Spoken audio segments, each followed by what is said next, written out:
Hey guys, it's Tiny Tom Logan back with another video for you, and today we are going to take a look at the Lian Li SUP-01 or SUP-01. Now this case is very unique. Gonna say right from the start, comes in with a USD price. I've only got USD, I've not been sent any pounds yet, but a USD price of 149.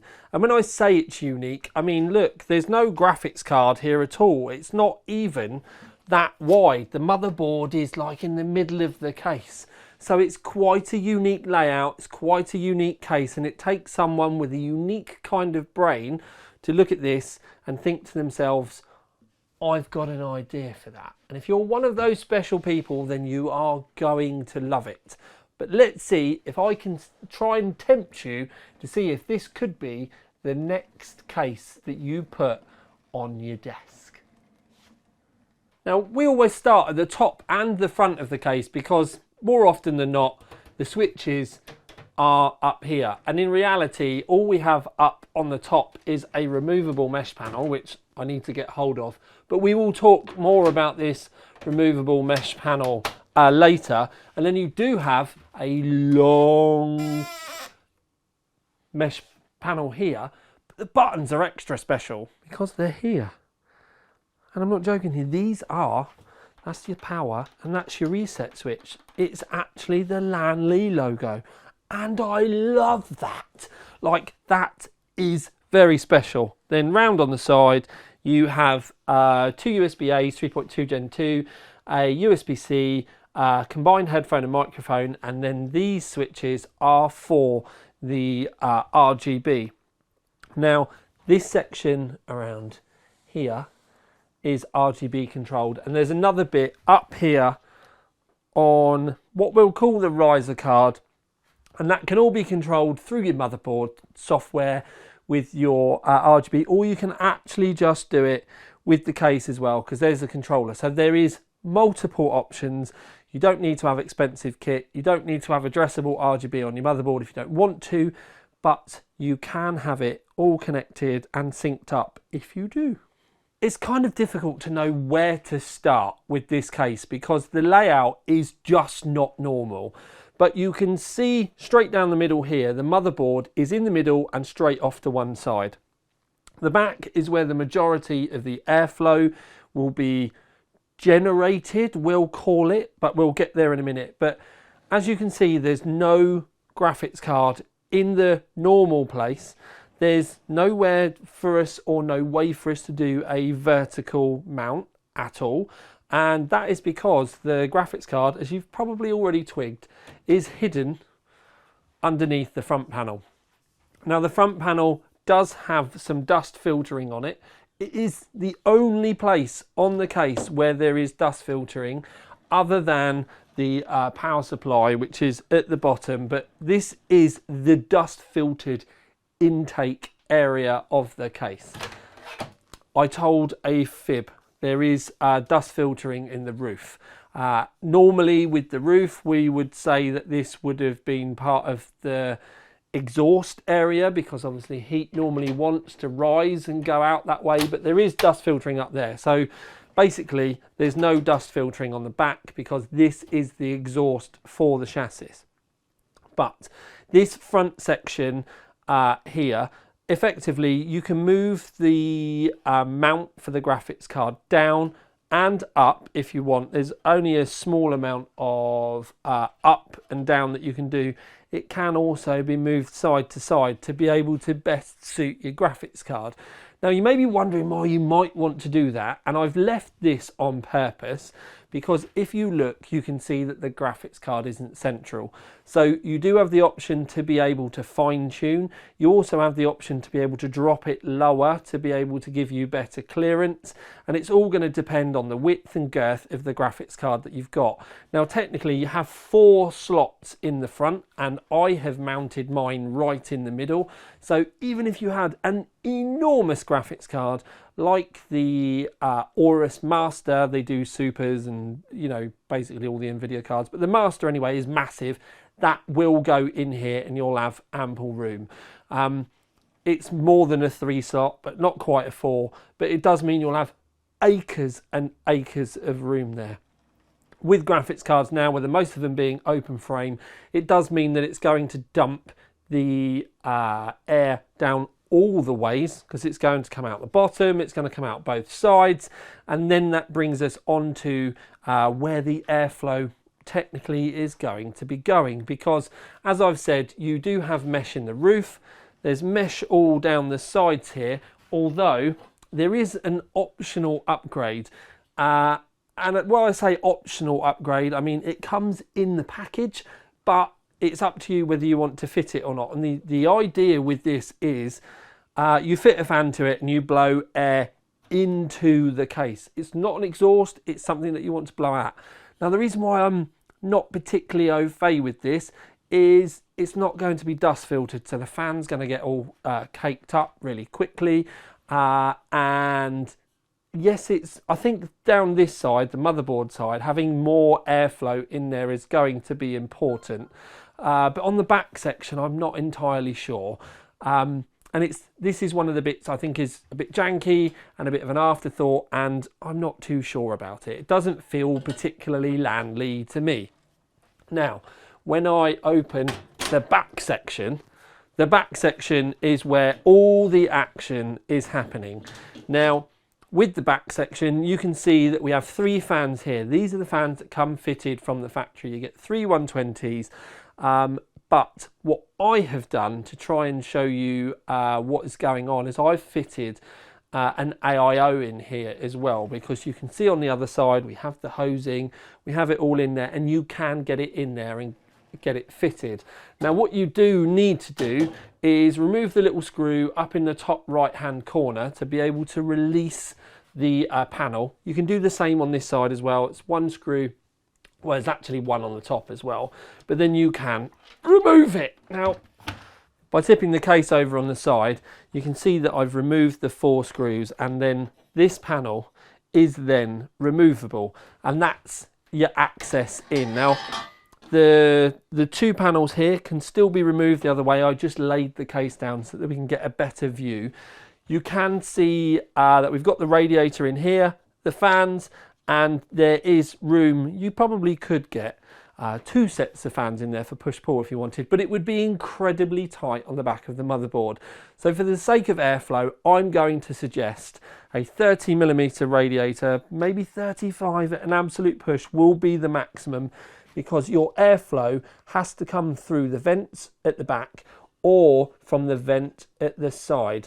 Because if we look carefully, you can see that there is an airflow path down the back of the graphics card. Here, I can get my fingers in and around to be able to show you, but effectively the airflow all really needs to come this way. I'm also going to suggest that if you are really that worried, I'm going to suggest that this panel gets just removed in its entirety, because then you're going to be able to get some heat in and out from the roof panel. So it's going to be one that will kind of divide people, because if you separate it off, then you're just going to be drawing more air through from the correct places. But I seem to think that that's maybe going to be the way forward. But if you do have it closed off, then you've got half a chance of drawing more air through this way. So I don't really know. Like, I think it's going to depend on you guys at home, but I would definitely, depending on your configuration, I would be testing with and without this. For the sake of the fact that it's just a few screws, I think it would be nice to try. And really, the difference is going to be the graphics card in how much air it's flowing, because some of the really large heatsink models, I know it might sound strange, but the fans don't spin that much, and you really are going to be relying on your graphics card moving air to be able to move air throughout the case. So that is one I definitely try, and it's something you're going to need to try on your kit at home, but don't be afraid to pull it off and try it without. I did say that there is dust filtering for a power supply in the bottom, and there is. You're wondering why we've not got one fitted, and that's just because of the funky nature of this. We would normally test with an air cooler. That is our static kit to be able to test cases with, and with this case it doesn't fit like at all, so there was no need for us to try and do thermal testing. Anyway, there are a couple of slots in the bottom for 3.5 inch drives. This one is slightly easier to remove than the other one, which is fixed in the top, but that's really going to depend whether you need this at all. But you can see that there's another 3.5 inch drive there. It's just, you need to do the thumb screw to be able to get it in, and then it's a pain to get it to line up, but it does go, and that's it like that. You can obviously fit 2.5 inch drives on there as well if you want. I have a sneaking suspicion that if you go down the water-cooled route, which is something we'll discuss in a minute, that you, well, we've technically already said that you can fit a 30mm radiator in the back. So you can fit technically two 30mm thick 360mm radiators in the back section, or one 360 and one 280 in the back.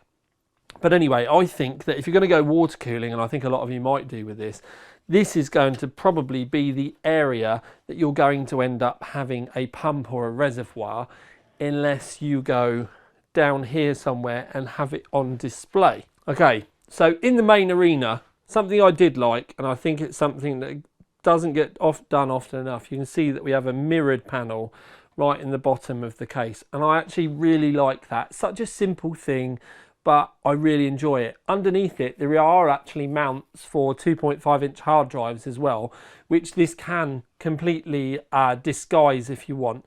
But I just like the fact that there's a mirror there. But just be aware that there are slots down there for a couple 2.5 inch hard drive mounts should you want to use them. Ample room for grommets and cabling around the outside. One of the things I will say though is, because of it goes down this back section, this is why I said don't go more than a 30mm thick radiator, because you're going to have to keep the cables very tidy so that there is enough airflow to feed your fans or your radiators with enough air. If it's too messy down the back, then you're going to run into airflow issues. So it is going to be something you're going to need to spend your time on to get done adequately. It's also going to be a job where you're going to need to do the majority of it before you fit your radiators, because otherwise, once it's all clipped in there, it will become a nightmare. So it's definitely a job for those of you out there that have some patience and want to get the best from it. This is not going to be a quick build case. So it's definitely got a quirky layout.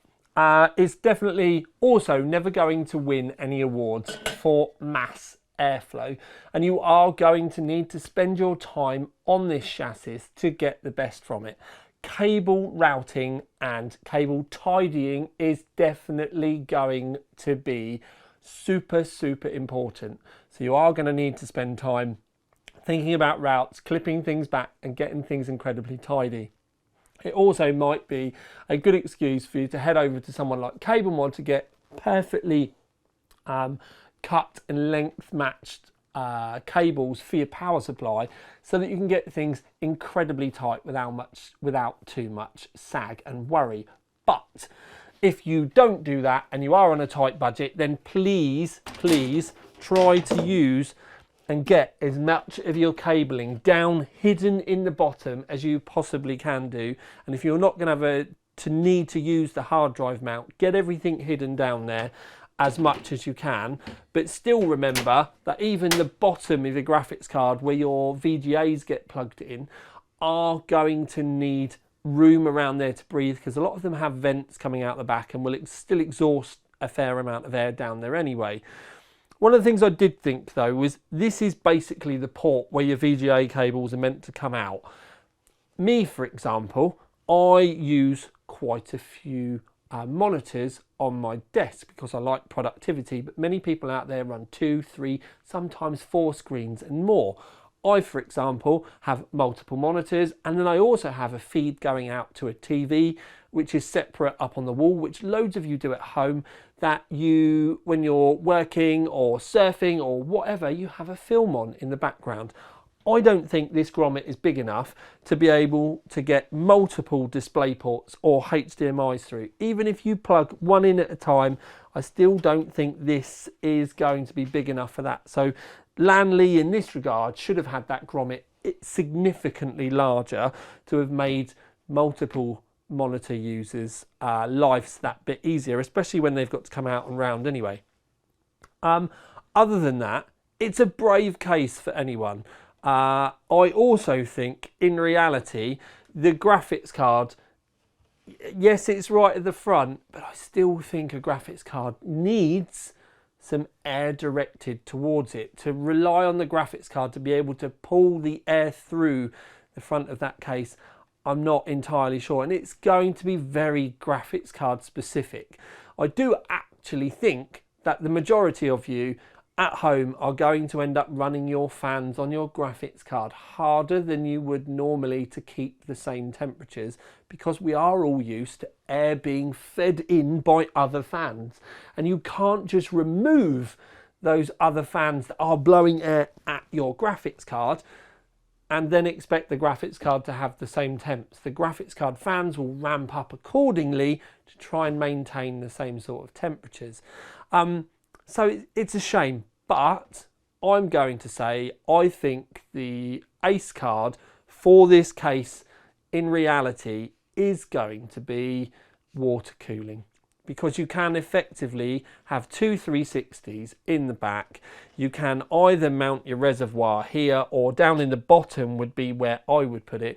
And then the only other thing that I would then personally be looking at, and I think it's a trick that Lian Li missed, and that would be having your graphics card on a 45-degree angle here in the corner, because then you're still going to have it in the front out the way, but you're going to see a water block more. So I think if Lian Li had have, maybe they will later add on an option where you could have it in here, I think that would be the icing on the cake for this case, for this build. But if you're savvy enough to be fitting water cooling at home, I actually think you'd be savvy enough to make a half decent mount for this, or maybe just get the Dremel out and have it and utilise the adjustable mount in a slightly different way to be able to put your graphics card on show that little bit more. I think it's also a shame in reality that if you did put your graphics card on show like that, you are still going to be reliant on airflow from this, because if you could, you can't, but if this did have a tempered glass panel on it, I think it would be like amazing to have had that kind of panelled view with your graphics card on 45 degrees and then the airflow still all going out the back. There is probably ways that we could do it, mod it, extra meshing in the floor, taking that panel out of the roof that I said about doing, and then kind of hoping that the radiators were pull enough through.